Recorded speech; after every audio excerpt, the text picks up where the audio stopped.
Assalamualaikum warahmatullahi wabarakatuh. Alhamdulillahirabbil alamin.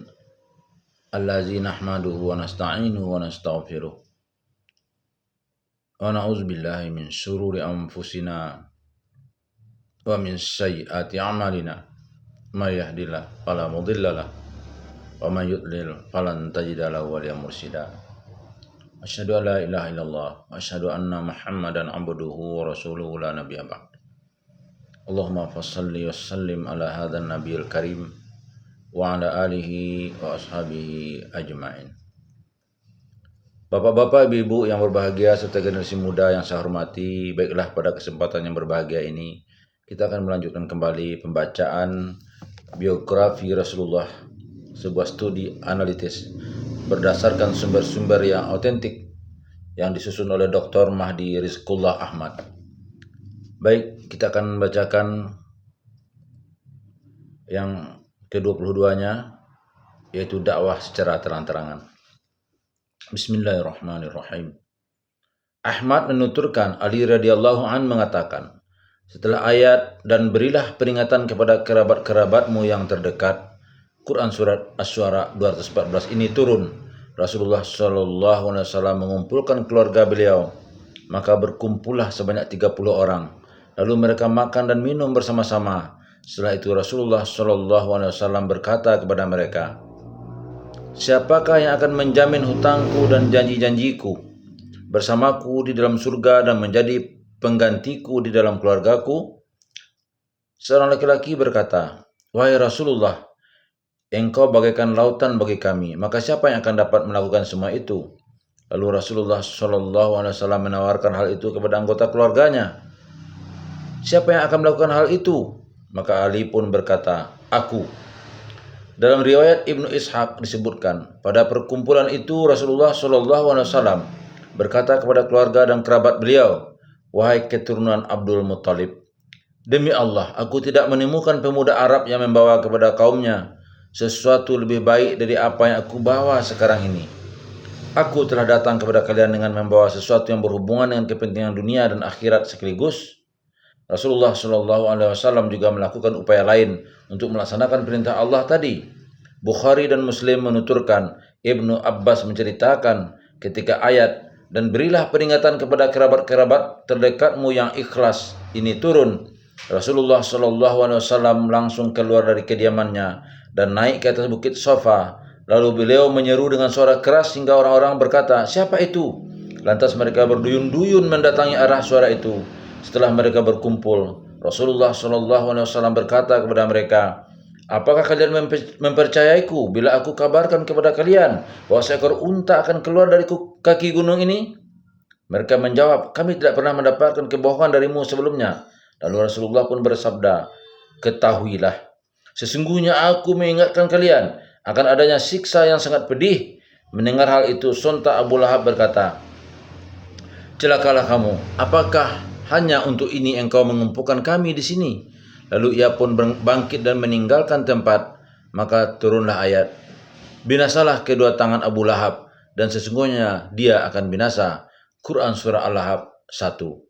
Bukhari dan Muslim menuturkan, Abu Hurairah radhiyallahu an menceritakan, ketika ayat dan berilah peringatan kepada kerabat-kerabatmu yang terdekat turun, Rasulullah SAW memanggil bangsa Quraisy, maka mereka pun berkumpul dan beliau pun memperingatkan mereka secara umum. Setelah itu Rasulullah SAW memperingatkan mereka satu persatu. Beliau berkata, wahai Bani Ka'ab ibnu Lu'ay, selamatkanlah diri kalian dari api neraka. Wahai Bani Abdi Manaf, selamatkanlah diri kalian dari api neraka. Wahai Bani Abdus Syam, selamatkanlah diri kalian dari siksa neraka. Wahai Bani Hashim, wahai Bani Abdul Muttalib, wahai Fatimah, dan ketahuilah sesungguhnya aku tidak bisa berbuat apa-apa kepada kalian tanpa seizin Allah Subhanahu wa taala. Namun bagi kalian memiliki hubungan silaturahmi yang akan aku sambungkan tali-talinya. Seruan Rasulullah SAW ini terlihat sangat jelas dan tegas. Rasulullah SAW memisahkan diri dari kaumnya dan menjelaskan kepada para kerabatnya bahwa mempercayai risalah beliau adalah yang akan menjamin hubungan tali silaturahim antara beliau dengan mereka. Beliau juga menegaskan bahwa fanatisme kesukuan yang ada pada bangsa Arab akan lebur oleh hangatnya peringatan yang datang dari sisi Allah ini. Pelajaran dan hikmah. A. Respon negatif dari sanak keluarga Rasulullah SAW secara khusus dan dari masyarakat suku Quraisy secara umum terhadap dakwah Rasulullah SAW pada fase ini merupakan jawaban sekaligus bantahan bagi orang-orang yang beranggapan bahwa agama ini lahir dari fanatisme kebangsaan atau bagi mereka yang memandang dakwah Muhammad sebagai perwujudan misi dan ambisi bangsa Arab kala itu. B. Lambatnya perkembangan jumlah orang-orang yang masuk Islam saat itu merupakan bukti bahwa adat istiadat dan tradisi akan selalu mengakar kuat di dalam masyarakat yang berabad-abad hidup dalam gelapnya zaman jahiliyah dan kerusakan moral. Situasi dan kondisi seperti ini juga tidak jarang dihadapi oleh para da'i, baik di masa lalu maupun di masa sekarang, khususnya di tengah-tengah masyarakat muslim yang di dalamnya seruan untuk mengikuti sunnah-sunnah Rasul tengah melemah.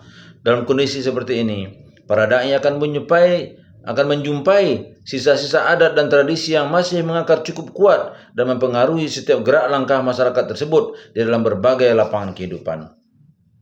Dalam masyarakat seperti ini, dakwah untuk mengikuti sunnah-sunnah Rasulullah dan kembali kepada apa yang telah dicontohkan oleh para salafus soleh pun akan mendapatkan penentangan dari orang-orang yang masih terbelenggu oleh adat dan tradisi tersebut. C. Turunnya perintah khusus kepada Rasulnya agar berdakwah dan memberikan kepada sanak kerabatnya terlebih dahulu tadi mengisyaratkan adanya tingkatan tanggung jawab yang harus dipikul oleh setiap muslim secara umum dan para da'i pada khususnya. Seperti kita saksikan, Rasulullah SAW memiliki tanggung jawab terhadap dirinya sendiri sebagai seorang mukallaf. Setelah itu beliau memiliki tanggung jawab terhadap keluarganya sebagai seorang kepala keluarga. Kemudian Rasulullah SAW juga memiliki tanggung jawab terhadap seluruh manusia dalam kapasitasnya sebagai seorang nabi dan utusan Allah Subhanahu wa taala. Dari sudut pandang ini, maka setiap muslim yang telah mukallaf memiliki tanggung jawab yang sama dengan Rasulullah SAW dalam kapasitasnya sebagai individu. Lalu bagi yang telah berkeluarga, mereka memiliki tanggung jawab sama seperti Rasulullah SAW dalam kapasitasnya sebagai kepala keluarga. Adapun untuk tingkatan tanggung jawab yang ketiga, maka para ulama dan pemimpinlah yang memiliki tanggung jawab atas orang-orang yang dipimpinnya, sebagaimana Nabi bertanggung jawab atas umatnya. 23. Cara-cara kaum musyrikin memerangi dakwah Islam. Gema seruan dan berilah peringatan kepada kerabat-kerabatmu yang terdekat. Ini masih terngiang di seluruh penjuru Ummul Qura atau Makkah Al-Mukarramah. Ketika Allah berfirman, maka sampaikanlah olehmu segala apa yang diperintahkan kepadamu dan berpalinglah dari orang-orang musyrik. Quran Surah Al-Hijr 94. Maka Rasulullah SAW pun bangkit, menyingsingkan dengan baju dan kemudian menyerukan kebenaran, mengajak manusia agar meninggalkan penyembahan berhala, memperlihatkan kebodohan orang-orang yang beriman kepada berhala-berhala dan juga menjelaskan kebenaran-kebenaran yang diajarkan Islam. Tak lama kemudian kaum Quraisy melihat dan sadar bahwa dakwah Muhammad SAW memiliki pengaruh yang sangat luas dan tidak terbatas, sebagaimana ajakan-ajakan untuk meninggalkan pemujaan terhadap berhala yang pernah dilakukan oleh orang-orang sebelum Muhammad seperti Zaid ibnu Nafil, Waraqah dan ibnu Saifi. Sadar ketika menyadari hal tersebut, kaum Quraisy pun mulai melancarkan berbagai macam penentangan dan upaya merintangi dakwah Muhammad SAW dan para pengikutnya. Berbagai macam cara dan upaya mereka tempuh untuk menghadang jalannya dakwah Islam yang lambat laun mereka rasakan sebagai ancaman bagi berbagai kepentingan mereka, khususnya bagi para pemuka-pemuka masyarakat Quraisy. Pasalnya ajaran yang didakwahkan Muhammad SAW dan para pengikutnya akan bisa menghalangi mereka untuk bersikap sombong, merendahkan orang lain, memuaskan hawa nafsu, dan melakukan berbagai macam perbuatan buruk dan dosa dengan sesuka hati. Dan perlu dicatat bahwa sebagian besar mereka, orang-orang yang memusuhi Rasulullah SAW dan para pengikut beliau, saat itu adalah orang-orang yang berasal dari kalangan berpengaruh dan memiliki kekuatan. Adapun beberapa bentuk dan cara yang ditempuh kaum musyrikin untuk menghadang jalannya dakwah Islam saat itu adalah sebagai berikut. 1. Meminta Abu Talib agar menekan Muhammad untuk menghentikan dakwahnya. Langkah pertama yang ditempuh kaum musyrikin saat itu adalah mempengaruhi paman Rasulullah SAW Abu Talib agar mau menekan Rasulullah SAW untuk menghentikan dakwahnya. Mereka juga menawarkan kepada Abu Talib agar menghentikan perlindungan dan pembelaannya terhadap Rasulullah Shallallahu Alaihi Wasallam. Syahdan, suatu hari, beberapa pengemuka kaum Quraisy mendatangi Abu Talib dan berkata kepadanya, "Wahai Abu Talib, anak saudaramu itu telah berani mencaci tuhan-tuhan kita, mencela agama kita, mengolok-olok harapan-harapan kita, dan menganggap sesat kakek moyang kita. Maka engkau terus mencegahnya agar tidak berdakwah lagi kepada kita. Maka engkau harus mencegahnya agar tidak berdakwah lagi kepada kita, atau engkau akan tetap membiarkan perselisihan di antara kami dan Muhammad. Ketahuilah, sesungguhnya engkau terhadapnya sama halnya dengan kami terhadapnya. Maka dalam hal ini kami cukup mempercayakan urusan ini kepadamu." Namun Abu Talib ternyata menolak permintaan mereka dengan perkataan yang lemah lembut dan baik. Walhasil mereka pun akhirnya pergi meninggalkan Abu Talib tanpa membawa hasil. 2. Mengancam akan memerangi Rasulullah Shallallahu Alaihi Wasallam dan Abu Talib. Ketika menyaksikan Rasulullah Shallallahu Alaihi Wasallam masih terus melanjutkan dakwahnya, memperkenalkan agama Allah dan mengajak manusia kepadanya, bangsa Quraisy pun menjadi sangat murka. Mereka mulai memusuhi, mendendam, dan sering membicarakan beliau dan ajarannya. Bahkan mereka juga saling mengingatkan satu sama lain untuk senantiasa berhati-hati terhadap Muhammad Shallallahu Alaihi Wasallam. Singkat cerita, selang beberapa waktu kemudian mereka mendatangi Abu Talib lagi. Kepada Abu Talib kali ini mereka berkata, "Wahai Abu Talib, engkau adalah sesepuh kami, terhormat dan memiliki kedudukan di hadapan kami. Kami pernah meminta dirimu untuk menghentikan sepak terjang anak saudaramu itu, tetapi engkau ternyata tidak mau menghentikannya." Setelah mengatakan demikian, mereka bersumpah untuk tidak akan tinggal diam terhadap dakwah Rasulullah sampai ia menghentikan dakwah beliau. Lebih dari itu, mereka juga mengancam akan memerangi Rasulullah SAW dan Abu Talib sampai titik darah penghabisan. Setelah mendengar dan mendapat ancaman seperti itu, Abu Talib merasa agak sedikit goyah. Pada satu sisi ia merasa khawatir akan terjadi perpecahan di antara kaumnya dan juga takut terhadap permusuhan mereka. Namun pada sisi lain ia juga tidak rela untuk menyerahkan Rasulullah SAW ke tangan mereka dan juga menghentikan dakwahnya. Maka ia pun menyampaikan ancaman kaum Quraisy itu secara apa adanya kepada Rasulullah SAW. Lalu ia menasihati beliau agar menjaga dirinya sendiri dan diri Abu Talib.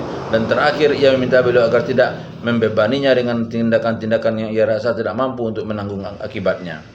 Terkait dengan kejadian ini, Ibnu Ishaq meriwayatkan dari ucapan pamannya itu, Rasulullah SAW mengira paman beliau sudah tidak mau lagi melindunginya. Maka beliau pun berkata kepadanya, "Demi Allah, wahai paman, seandainya mereka letakkan matahari di tangan kananku dan bulan di tangan kiriku dengan maksud supaya aku meninggalkan tugasku berdakwah menyiarkan agama Allah ini sampai tersiar di muka bumi atau sampai aku binasa di dalamnya, niscaya aku tetap tidak akan meninggalkannya." Setelah mengucapkan kata-kata tersebut, Rasulullah SAW meninggalkan pamannya seraya menangis. Lalu ketika beliau sudah pergi agak jauh, Abu Talib memanggilnya, "Kemarilah wahai putra saudaraku." Maka Rasulullah SAW kembali ke hadapan pamannya. Lalu sang paman berkata, "Wahai putra saudaraku, lanjutkanlah perjuanganmu dan katakanlah apapun yang ingin engkau katakan. Demi Allah, aku tidak akan pernah menyerahkanmu dengan apapun alasannya." Dalam riwayat lain dengan berdasarkan cerita Uqail ibnu Abu Talib, Ibnu Ishaq menuturkan, Syahdan, Abu Talib mengutus Uqail kepada Rasulullah SAW untuk mengundang beliau ke kediamannya. Setelah Rasulullah SAW hadir memenuhi undangan itu, Abu Talib berkata kepada beliau, "Wahai keponakanku, sesungguhnya para anak keturunan pamanmu ini merasa dirimu telah menyakiti mereka dikarenakan engkau menghina cara beribadah mereka dan juga tempat-tempat peribadatan mereka. Maka aku mohon engkau berhenti menyakiti mereka." Mendengar hal itu, sontak Rasulullah SAW langsung melemparkan pandangannya ke langit saya berkata, "Apakah kalian melihat matahari itu?" Orang-orang yang berada di tempat itu pun menjawab, "Ya." Lantas Rasulullah SAW dengan tegas berkata, "Sesungguhnya aku tidak akan pernah meninggalkan dakwahku ini kepada kalian, kendati kalian dapat menyalakan sebuah nyala api dari matahari itu." Mendengar jawaban tersebut, Abu Talib pun berkata, "Demi Allah, putra saudaraku ini tidak pernah membohongi kita, maka pulanglah kalian." Riwayat ini sahih. Ada beberapa hikmah dan pelajaran yang dapat dipetik dari kedua peristiwa tadi. Pertama, ketegasan sikap Rasulullah SAW terhadap kaumnya tadi sangat sesuai dengan prinsip ketegasan dakwah sebagaimana telah diperintahkan oleh Allah Subhanahu wa taala. Kedua, sikap dan langkah Abu Talib dalam kedua peristiwa ini sungguh luar biasa. Bahkan karenanya Ibnu Katsir tidak mendapatkan kata-kata yang pantas untuk mengungkapkannya kecuali dengan kalimat berikut ini. Allah telah menguji hatinya agar mencintai Muhammad secara alami atau naluri dan bukan karena tuntutan agama. Adapun langkahnya untuk tetap membela agama nenek moyangnya pada satu sisi dan juga tetap memberi perlindungan kepada Rasulullah sallallahu alaihi wasallam pada sisi lain, tak lain merupakan kebijaksanaan Allah Subhanahu wa taala. Sebab andai kata Abu Talib saat itu masuk Islam, maka perkataan dan arahannya tidak akan lagi pernah didengar oleh bangsa Quraisy. Bahkan mereka juga tidak akan segan kepadanya lagi dan akan berani menyakiti, menghardik dan mencelanya. Demikianlah sesungguhnya Tuhanmu telah menciptakan dan memilih segala sesuatu sesuai dengan kehendaknya. Sehingga sang pencipta pun menciptakan makhluknya dalam berbagai macam bentuk, jenis dan watak. Lihatlah kedua orang paman Rasulullah SAW, yaitu Abu Talib dan Abu Lahab. Keduanya sama-sama tetap kafir. Hanya saja pada hari kiamat kelak Abu Talib akan ditempatkan di permukaan atau bagian paling atas neraka, sedangkan Abu Lahab kelak akan ditempatkan di neraka bagian paling dasar. Terkait dengan hal ini, dalam kitabnya Allah telah menurunkan satu surah yang menceritakan nasib Abu Lahab ini, dan surah ini seringkali dibacakan di atas mimbar-mimbar, di berbagai kesempatan dan pidato keagamaan. Pada surah tersebut dikatakan bahwa pada hari kiamat kelak ia dan istrinya yang selalu menyebarkan fitnah terhadap Rasulullah akan dibakar dalam api yang menyala-nyala. Adapun Abu Talib sepanjang hidupnya ia selalu berupaya menghalangi siapapun yang akan menyakiti Rasulullah SAW, maka ia selalu melindunginya dari ancaman kaumnya. Namun demikian ia tetap tidak mau masuk Islam. Maka diriwayatkan bahwa ayat mereka melarang orang lain mendengarkan Al-Quran dan mereka sendiri menjauhkan diri daripadanya. Quran surah Al-An'am 26 ini diturunkan terkait dengan sikapnya itu. 3. Melontarkan tuduhan-tuduhan palsu dalam rangka menjauhkan manusia dari Rasulullah SAW. Di antara beberapa tuduhan dan atau dakwaan palsu itu adalah mereka mendakwa Rasulullah SAW sebagai orang gila. Hal ini disebutkan dalam firman-Nya yang berbunyi, mereka berkata, hai orang yang diturunkan Al-Quran kepadanya, sesungguhnya kamu benar-benar orang yang gila. Quran surah Al-Hijr 6. Kemudian Allah membantah dakwaan mereka ini dengan firman-Nya berikut ini, berkat nikmat Tuhanmu, kamu Muhammad sekali-kali bukan orang gila. Quran surah Al-Qalam 2. Pada ayat lain, Allah menceritakan dakwaan mereka ini sebagaimana berikut. Dan mereka berkata, sesungguhnya ia Muhammad benar-benar orang gila. Quran surah Al-Qalam 51. B. Mereka menuduh Rasulullah SAW sebagai tukang sihir. Tentang tuduhan mereka ini Allah berfirman, dan mereka heran karena mereka kedatangan seorang pemberi peringatan atau rasul dari kalangan mereka. Dan orang-orang kafir berkata, ini adalah seorang ahli sihir yang banyak berdusta. Quran surat Shad 4 pada ayat lain Allah menambahkan, dan orang-orang yang zalim itu berkata, kamu sekalian tidak lain hanyalah mengikuti seorang lelaki yang kena sihir. Quran surah Al-Furqan 8. Sebuah riwayat menyebutkan Walid ibn Mughirah sempat bimbang dengan jawaban Al-Quran tentang Muhammad SAW. Maka ketika hendak memasuki bulan haji, Walid mengumpulkan kelompoknya yang terdiri dari beberapa orang yang sangat menentang dan memusuhi dakwah Rasulullah SAW. Lalu ia berkata kepada mereka, wahai kaum Quraisy, bulan haji sebentar lagi akan tiba dan para utusan dari kabilah-kabilah Arab akan mendatangi kalian di bulan ini. Mereka tentu telah mendengar kabar tentang sahabat kalian ini Muhammad. Maka satukanlah perkataan dan pendapat kalian tentang Muhammad. Dan ingat, sekali-kali kalian jangan berselisih dan saling berbohong antara yang satu dengan yang lain. Demikianlah sekalipun mereka mengetahui dan menyadari bahwa Muhammad bukanlah seorang dukun, penyair ataupun penyihir, mereka tetap sepakat untuk mengatakan kepada setiap orang bahwa Muhammad adalah seorang penyihir. Yani menurut mereka karena itu ia telah mencerai-beraikan ikatan kekerabatan di antara mereka. Tentang sikap Walid ini Allah berfirman, biarkanlah aku bertindak terhadap orang yang aku telah menciptakannya sendirian. Quran surah Al-Mudathir 11. Demikianlah. Lalu mereka pun menemui setiap orang yang datang ke Mekah dan mengatakan kepada mereka agar berhati-hati dengan Muhammad dan ajaran yang diserukannya. Namun agaknya kekuasaan Allah justru menghendaki agar pada bulan itu kabar tentang Muhammad dan dakwahnya mulai tersebar ke seluruh bangsa Arab hingga nama beliau disebut-sebut di seluruh pelosok negeri Arab. Kabar tentang Muhammad dan dakwahnya mulai tersebar ke seluruh bangsa Arab hingga nama beliau disebut-sebut di seluruh pelosok negeri Arab. Bahkan sikap-sikap kaum musyrikin tadi justru menjadi salah satu penyebab banyaknya kaum yang masuk Islam pada musim-musim haji. Kisah tentang keislaman Tufail ibnu Amru ad-Dausi adalah salah satu bukti dari fakta ini. C. Mereka menuduh Rasulullah SAW sebagai seorang pembohong atau pendusta. Tuduhan ini disebutkan Allah dalam firman-Nya berikut ini.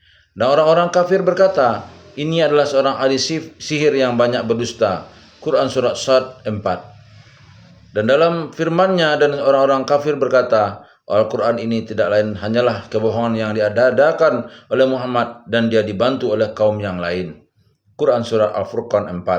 D. Mereka menuduh bahwa yang disampaikan Rasulullah Shallallahu Alaihi Wasallam adalah hanya sekedar dongeng-dongeng kuno yang tak bermanfaat. Terkait dengan tuduhan ini Allah berfirman, dan mereka berkata, dongengan-dongengan orang-orang dahulu dimintanya supaya dituliskan, maka dibacakanlah dongengan itu kepadanya setiap pagi dan petang. Quran Surah Al-Furqan 5. Mereka juga mendakwa Al-Quran bukan dari sisi Allah, akan tetapi datang dari sisi manusia. Allah berfirman, dan sesungguhnya kami mengetahui bahwa mereka berkata, sesungguhnya Al-Quran itu diajarkan oleh seorang manusia kepadanya atau Muhammad, padahal bahasa orang yang mereka tuduhkan bahwa Muhammad belajar kepadanya adalah bahasa Ajam, sedangkan Al-Quran adalah bahasa Arab yang terang. Quran Surah An-Nahl 103. F. Mereka menuduh orang-orang mukmin sebagai orang-orang yang tersesat. Tuduhan ini disebutkan Allah dalam firman-Nya berikut ini. Dan apabila mereka melihat orang-orang mukmin, mereka mengatakan sesungguhnya mereka itu benar-benar orang-orang yang sesat. Quran Surah Al-Mutaffifin 32. 4. Melontarkan ejekan, cemoohan, sindiran, olok-olokan dan celaan hinaan terhadap kaum mukminin. Tentang ejekan dan cemoohan mereka terhadap orang-orang yang beriman ini, Allah berfirman dalam Al-Quran, dan demikianlah telah kami uji sebagian mereka orang-orang yang kaya dengan sebagian mereka orang-orang yang miskin, supaya orang-orang yang kaya berkata, orang-orang semacam inikah di antara kita yang diberi anugerah oleh Allah kepada mereka? Allah berfirman, tidakkah Allah lebih mengetahui tentang orang-orang yang bersyukur kepadanya? Quran Surah Al-An'am ayat 53. Sementara itu Bukhari juga meriwayatkan, suatu hari seorang perempuan mengejek dan menghina Rasulullah SAW.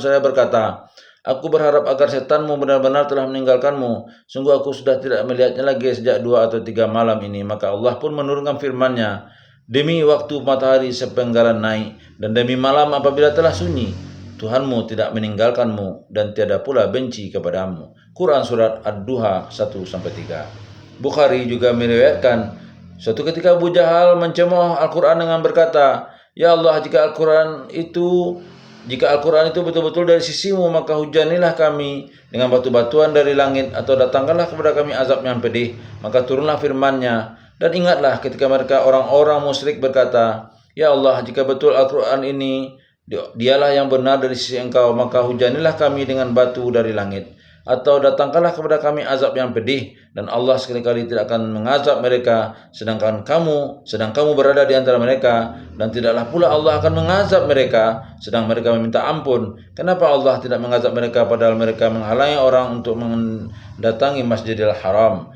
Quran Surah Al-Anfal 32-34. Dalam riwayat lain, Ibnu Ishaq menyebutkan, suatu ketika Abu Jahal membeli seekor unta dari Irasy, namun Abu Jahal selalu mengulur-ulur pembayarannya. Melihat hal itu, orang-orang Quraisy menganjurkan Irasy agar meminta bantuan Muhammad untuk meminta haknya kepada Abu Jahal. Hal itu tak lain mereka lakukan dalam rangka mencemooh Muhammad, sebab mereka semua tahu bahwa Abu Jahal sangat membenci Muhammad. Dan benar, Irasy akhirnya mendatangi Rasulullah SAW dan mengadukan permasalahannya kepada beliau. Maka Rasulullah SAW pun pergi bersama Irasy menuju Abu Jahal untuk meminta hak Irasy. Beberapa waktu kemudian orang Quraisy bertanya kepada Abu Jahal tentang kedatangan Muhammad kepadanya. Abu Jahal menjawab, demi Tuhan, ketika dia Rasulullah SAW datang mengetuk pintuku dan aku mendengar suaranya, ada rasa takut yang memenuhi seluruh rongga jiwaku. Aku pun keluar untuk menemuinya, namun tiba-tiba aku melihat seekor unta jantan di atas kepalanya. Sungguh aku belum pernah melihat kepala, leher dan taring seekor unta seperti yang aku lihat saat itu. Demi Tuhan, seandainya aku membiarkannya, niscaya akan memakanku. Dalam menggambarkan cemoohan dan tertawaan mereka terhadap Rasulullah SAW, Allah berfirman, sesungguhnya orang-orang yang berdosa adalah orang yang dahulunya di dunia mentertawakan orang-orang yang beriman. Dan apabila orang-orang yang beriman lalu di hadapan mereka saling mengedip-ngedipkan matanya. Dan apabila orang-orang berdosa itu kembali kepada kaumnya, mereka kembali dengan gembira. Quran Surah Al-Mutaffifin 29-31. Beberapa riwayat sahih menyebutkan, suatu hari pembesar Quraisy berkumpul di dekat Hajar Aswad. Mereka terlihat asik membicarakan sepak terjang Rasulullah SAW dan dakwahnya. Pada saat itulah tiba-tiba Rasulullah SAW muncul di hadapan mereka untuk melaksanakan tawaf di Ka'bah. Disebutkan setiap kali beliau melintas di hadapan mereka, para pembesar Quraisy itu pun mencibir beliau dengan beberapa perkataan hingga 3 kali. Namun Rasulullah SAW justru berkata kepada mereka, wahai orang-orang Quraisy, demi jiwaku yang berada di tangannya, sesungguhnya aku telah datang kepada kalian dengan membawa binatang sembelihan. Sontak orang-orang Quraisy itu pun terkejut bukan kepalang. Salah satu kesombongan dan penghinaan orang-orang musyrik terhadap Rasulullah adalah sebagaimana terlihat dalam perkataan mereka kepada beliau berikut ini. Kami tidak mau duduk berkumpul bersama orang-orang seperti mereka. Yang mereka maksud adalah Suhaib, Bilal, dan Kabab. Maka usirlah mereka darimu. Rasulullah SAW sempat terpedaya dengan ucapan itu karena sangat berharap agar mereka dan kaumnya masuk Islam.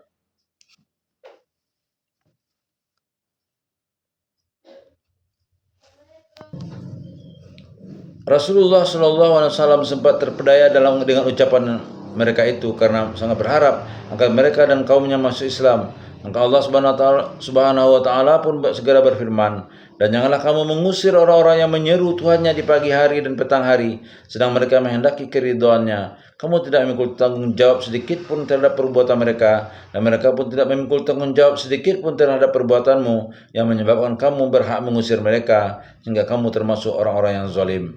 Quran Surat Al-An'am 52. Al-Kisah, suatu hari Rasulullah SAW lewat di hadapan sekelompok pengemuka Quraisy.